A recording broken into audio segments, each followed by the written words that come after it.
Maxon just made a massive acquisition that could shake up the compositing world. Unreal Engine 5.6 is finally launched with the motion design tools we've all been waiting for, and Kyle Webster teases upcoming features in Procreate 5.4. It's Motion Mondays, and while last year was all about Brat Summer, this year we're gearing up for CC Ball Action Summer. Ball action. How big are your CC ball action? Alright, let's kick things off with something we've been talking about for a lot of weeks now, but it's actually finally here.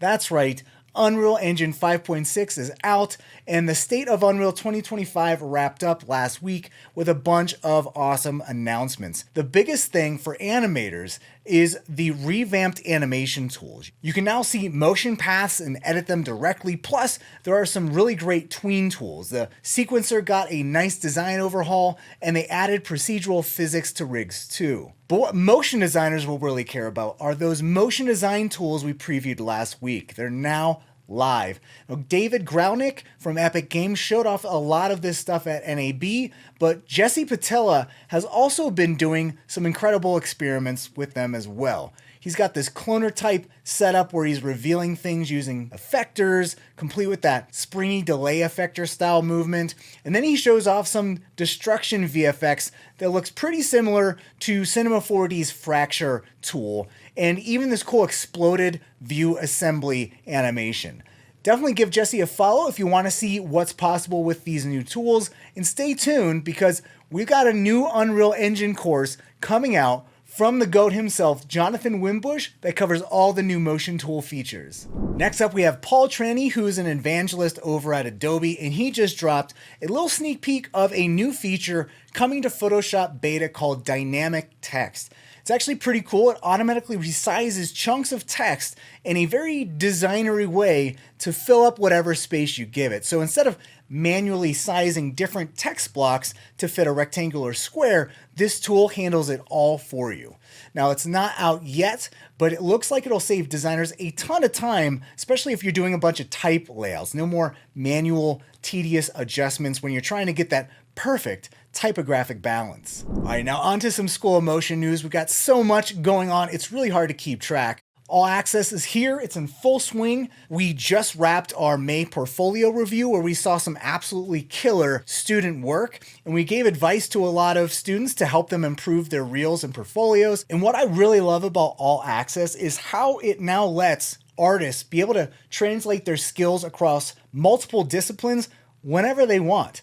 You just learned illustration and you want to learn how to apply animation to it? We got you. You can do that right now. And speaking of new stuff, we've got our new Rive course that is dropping soon. We have a new After Effects course with Ron Stern. Jonathan Wimbush is rocking on another Unreal Engine course for us. And I am personally working on a new Substance Painter course. The big news though is that we are going to be putting our magician's hat on and launching our first ever Houdini course. So if you want to be the first to learn about everything we've got planned, including that course, definitely subscribe and check out schoolofmotion.com to see all the ways that you can level up your skills. The Brush King, Kyle Webster, who now works at Procreate, just teased what's coming in Procreate 5.4, and it's all about that revamped brush library. You can see all these new brushes that he's showing off. Plus, there are some new organization filters, so you can actually search for brushes by name, which I know will be super helpful to many people who use Procreate. They're adding new brush options too, like threshold settings, spacing, jitter, and the ability to remove anti-aliasing. All quality of life improvements that are going to make the app even better for all you digital artists out there. Next up, we got AE Scripts and AE Plugins just releasing this new plugin called Animate Parallax for After Effects, and it's all about making that fake 2.5D effect where you can explode layers out in Z-space. The UI is really clean, super handy. You can automatically separate layers in Z-space with a single click. You can organize by randomization or go with even distribution. Now the cool part is when everything explodes out, it actually maintains your composition. So it still looks the same, but now you got all that parallax depth. So that's really nice.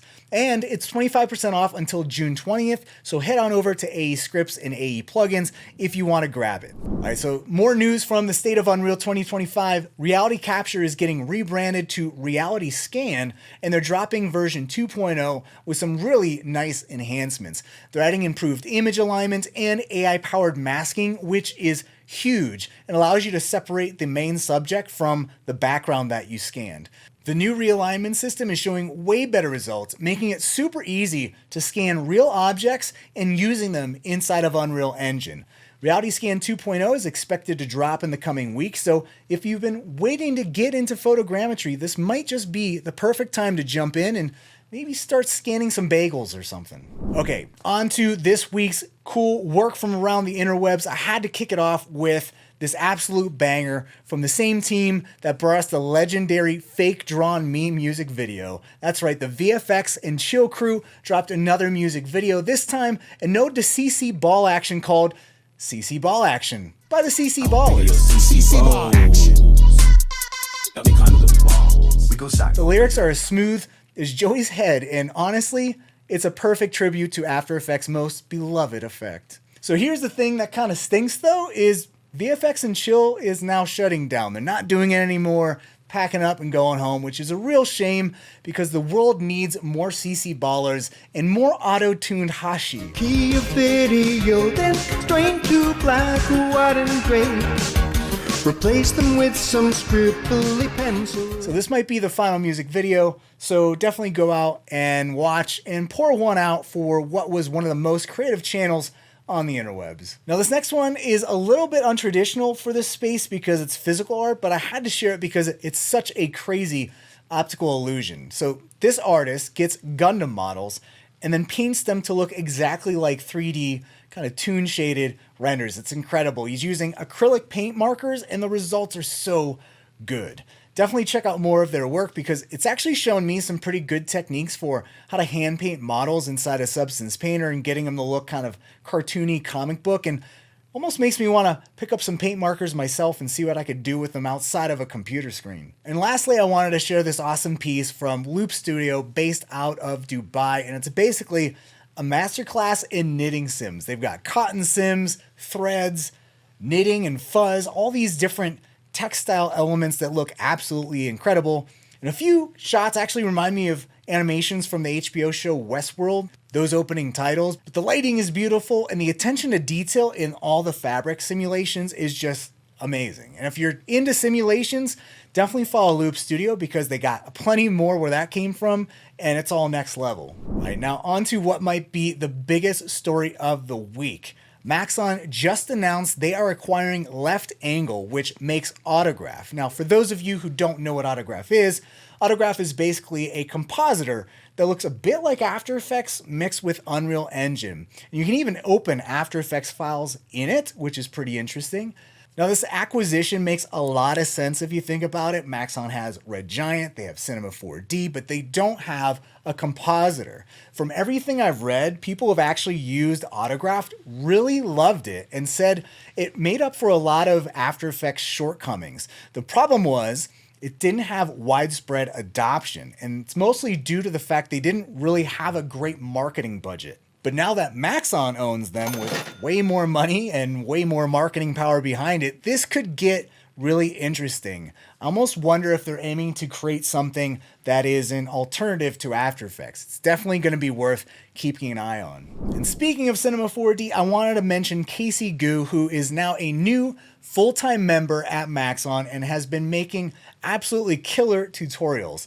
She just dropped one about getting awesome 2.5D style gradients on shapes in Cinema 4D with Redshift, covering the whole workflow from lighting to materials. Now, I also found another really awesome tutorial she made recently that shows how to create this really cool painterly look, and her workflow is super, super clever. Every single tutorial she's been putting out has been an absolute banger, especially all the NPR stuff she's working on. So definitely check out her YouTube, subscribe, And congrats to Casey for landing the gig at Maxon. I can't wait to see what she comes up with next. Now on to our School of Motion Student of the Week, which is Ori Zlotnik, who took After Effects Kickstart with the help from TA Ryan Leary.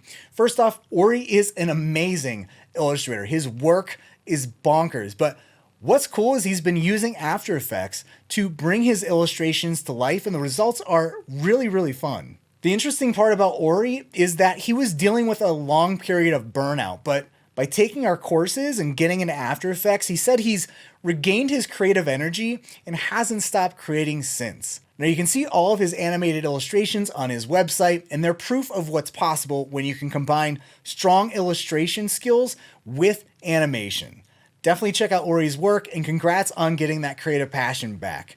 You'll find links to all the work that I mentioned in the description below. Now, do you have a need to test your After Effects speed? Well, our good buddy Eran Stern, who is jamming on our new School of Motion After Effects course, just dropped a new tutorial with a project file that will let you do a speed test for After Effects. So it's basically a stress test for your machine to see how well your hardware can handle it. So Eran walks you through the whole setup, explains what's in the project file, and people have been posting their results in the comments with their computer specs and the render times. It's actually been pretty fun to see how different setups compare. So go ahead, download it, give it a run, and see how you stack up against everybody else. And at the very least, you can use your GPU to heat up your room if it's getting cold.